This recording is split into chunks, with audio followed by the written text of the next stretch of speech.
Hello students, good morning. Today we are going to learn in standard 6, chapter number 2 in civic, diversity and discrimination. Students, we learned in the previous chapter the meaning of diversity. Now we learn difference and prejudice.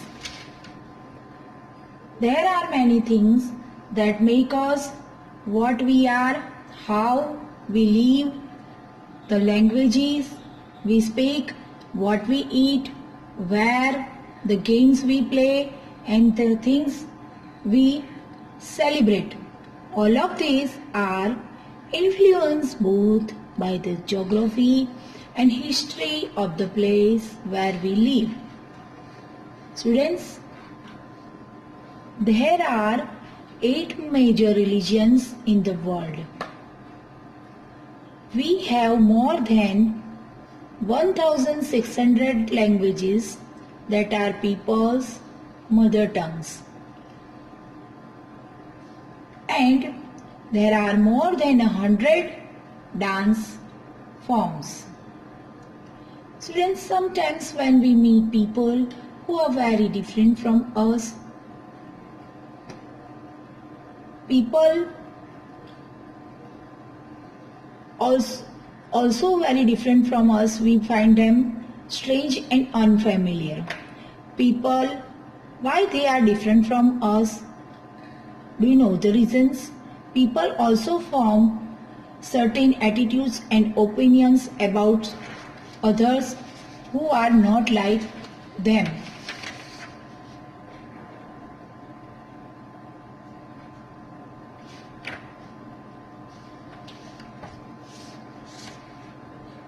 Students, now we learn the new word prejudice. Can you list some of the prejudice that you have noticed around us? How do they affect the ways in which people treat each other? Here are 2 examples, rural people and urban people. More than 50% Indian live in villages, do not like to use modern technologies. They do peak harvesting and plantation, and season families spend 12 to 14 hours in the field,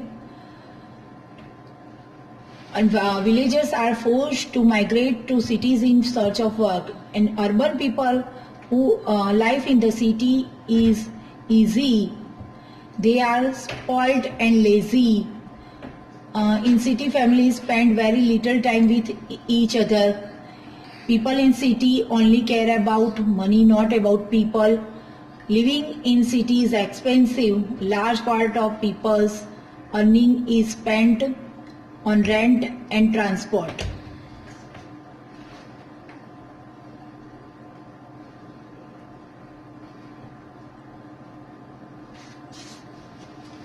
Now we learn what is prejudice. Prejudice means to judge other people negatively or see them as inferior. We can be prejudiced about many things.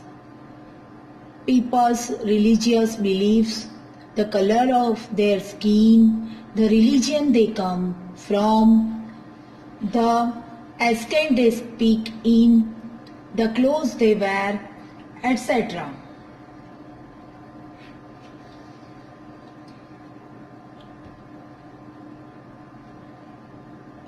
Now we learn about creating stereotypes. All of us are familiar with gender differences. What does it mean to be a boy or a girl? Here are the statements given below in two sections, for girls and for boys.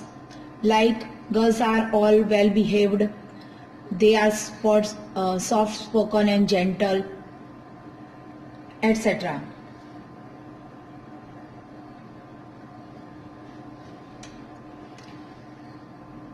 We see as babies or children, when boys fall and hurt themselves, their parents and other family members often console them by saying, "Don't cry, you are a boy. Boys are brave, they don't cry." He also believed that crying is a sign of weakness. So even thought both boys and girls something wants to cry, especially if they are angry or in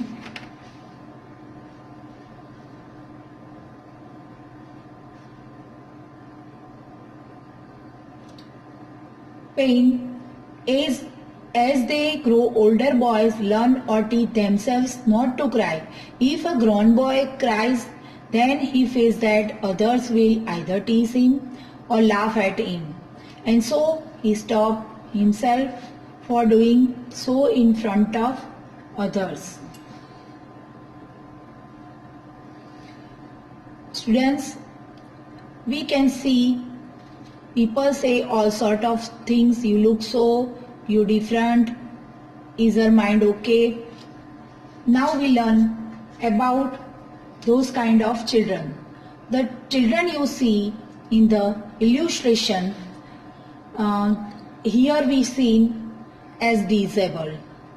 This term has been changed and now the term used is children with special needs. Do you think children with special needs should be a part of regular school or study in a study in a separate school? Give reason why.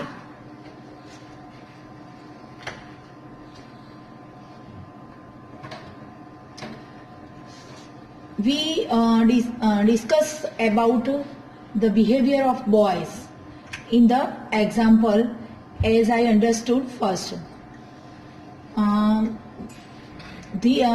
We saw the statements. These are statements we hear constantly and accept without even thinking. You can take other statements such as they are soft and gentle or they are well behaved and discuss how they are applied to the girls. When we fix people into one image, we can create a stereotype. What is the meaning of stereotype? When we fix people into one image, we create a stereotype. When people say that those who belong to a particular country, religion, sex, race or economic background are stingy, lazy, criminal or dumb, they are using stereotypes.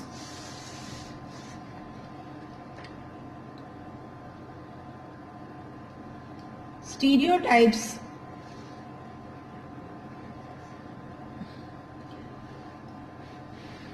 there are stingy and generous people everywhere in our country, in our religion, in every group. And just because some people are like that, it is not fair to think that everyone will be the same.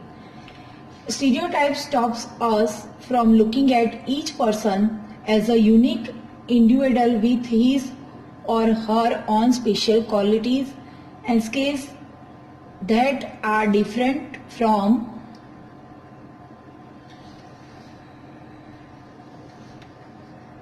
others. They feed large number of people into only one pattern or type. Stereotypes affect all of us as they prevent us from doing certain things that we might otherwise be good at. Now we learn about inequality and discrimination.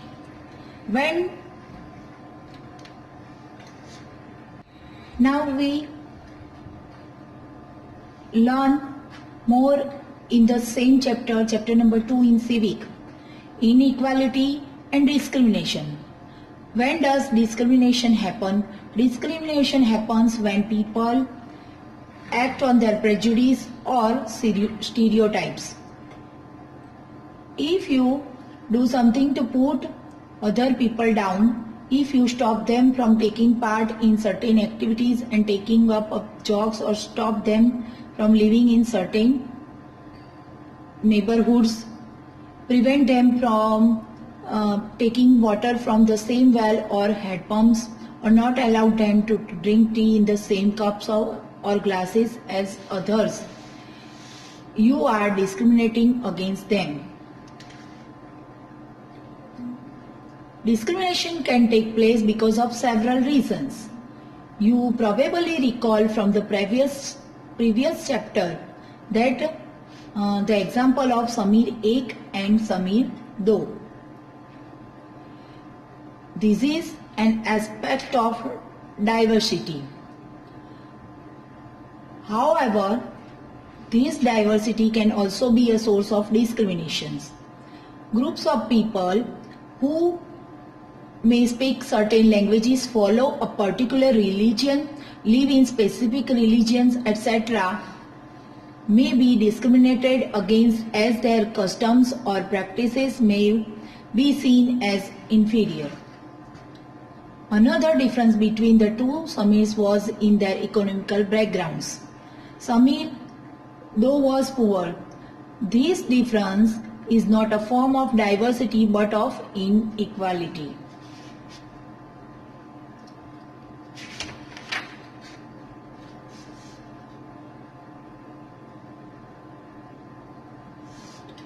Here in the picture we can see some Muslim girls. A common stereotype about Muslim is that they are not interested in educating girls. Whenever effort has been made to reach education to the poor, there the Muslim community has shown an interest in sending their girls to school.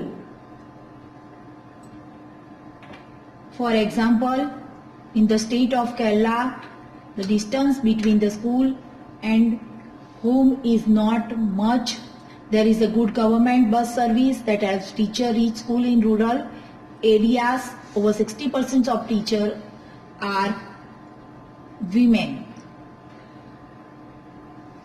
In other states where such efforts have not been made, children from poorer families, whether Muslims, tribal or so-called lower caste, find it difficult to attend school. Therefore, poverty, not religion, is the cause for non-attendance of Muslim girls in school.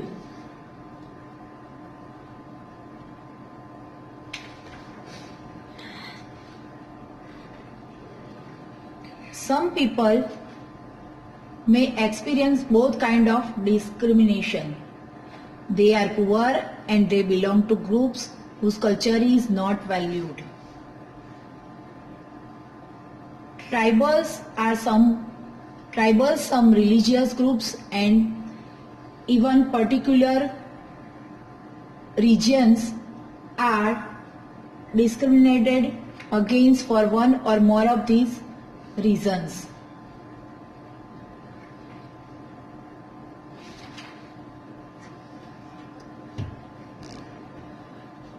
Now we discuss about being discriminated against.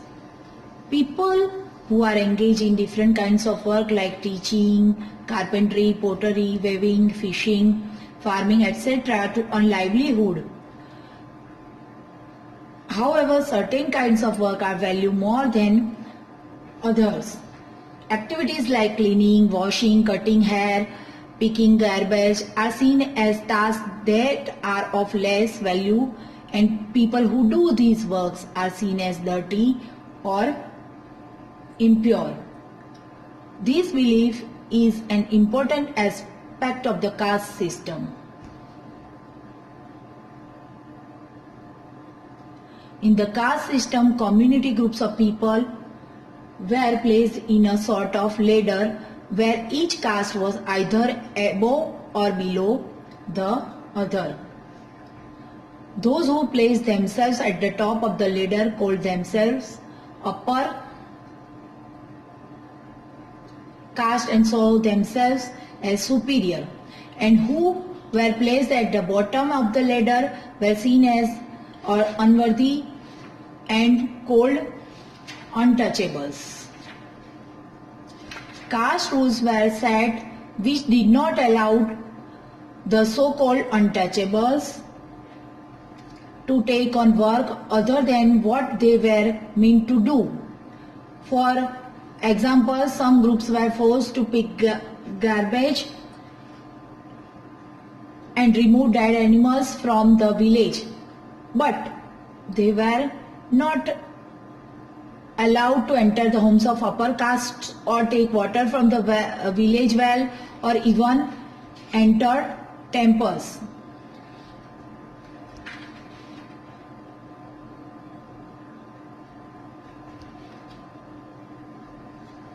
You can see the students of the classroom being made to sit separately in the classroom because of one's background is a form of discrimination.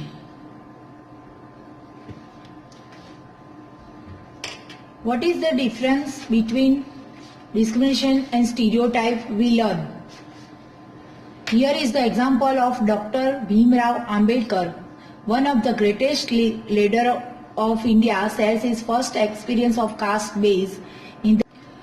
Here is an experience of Dr. Bhimrao Ambedkar, one of the greatest leader, at the age of 9, when he had gone with his brother and cousins to meet his father. The station master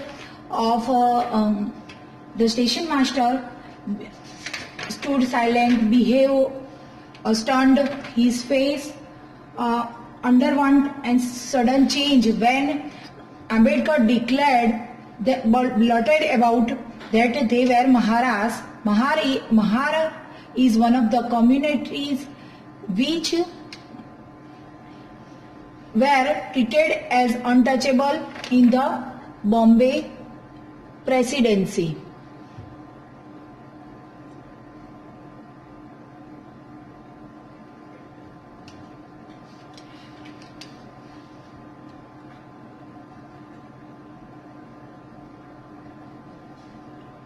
Dr. Bhimrao Ambedkar is considered as the father of the Indian Constitution and also best leader of Dalit.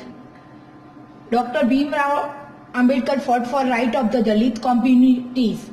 He was born into the Mahar caste, which was considered untouchable. The Maharas were poor, on no land, and children born to them also had to do the work their parents did. They lived in space outside the main village and were not. Dr. Ambedkar was the first person. Dr. Ambedkar was the first person from his caste who completed his college education and went to England to become a lawyer. He encouraged Dalits to send their children to school and colleges. He also urged the Dalits to take on different kinds of government jobs in order to move out of the caste system and work towards a society. Now we learn about striving for equality. The struggle for freedom from British rules also included within it the struggle of large groups of people who not only fought against the British but also fought to be treated more equally. The elites, women, tribals and patients fought against the inequalities that they experienced in their lives.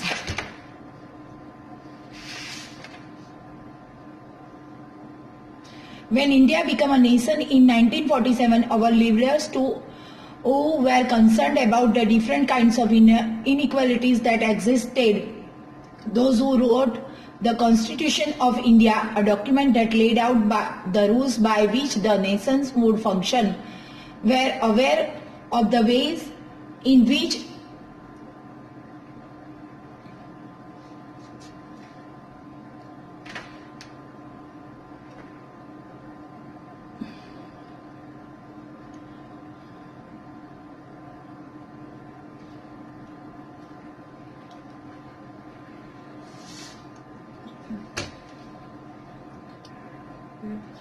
the nation would function, were aware of the ways in which discrimination had been practiced in our society and how people had struggled against these.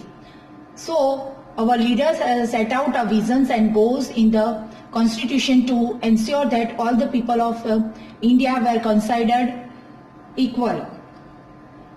Everyone has equal rights and opportunities. Untouchability is seen as a crime and has been legally abolished by law. People are free to choose the kind of work they wish to do.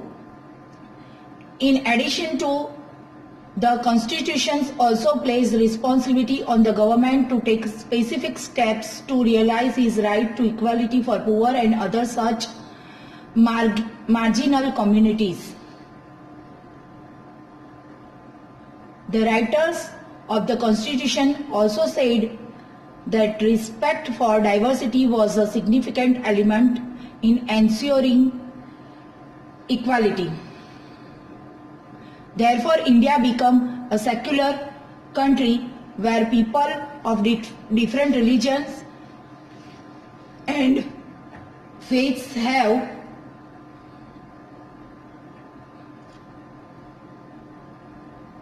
the freedom to practice and follow their religion without any fear or discrimination. Equality is a value that I have to keep striving for and not something which will happen automatically. People's struggles and positive actions by the government are necessary to make these a reality for all Indians. Students, I hope you learn this chapter of civic very well. Bye-bye.